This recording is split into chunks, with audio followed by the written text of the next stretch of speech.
हालांकि दिल्ली देश की राजधानी है और इसका जो इतिहास है वो बहुत ज़्यादा पुराना है।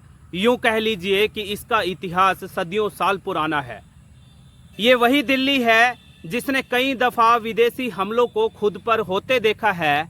ये वही दिल्ली है जिसने देश की आज़ादी को बड़े नज़दीक से देखा है, करीब से देखा है। ये वही दिल्ली है जिसने देश के संविधान को बनते देखा है, कई दफ़ा उसी संविधान का मखौल उड़ते देखा है।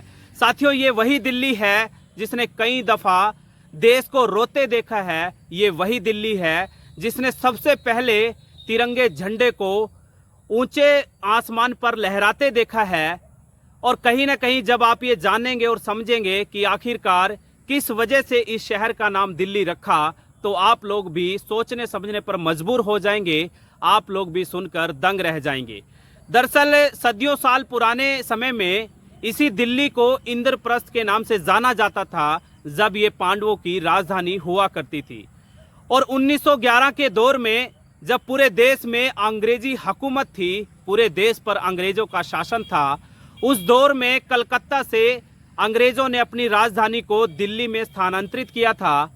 और कहीं ना कहीं एक बात जो रह रहकर लोगों के जहन में आती है वो ये है कि आखिरकार दिल्ली को दिल्ली क्यों कहा जाता है।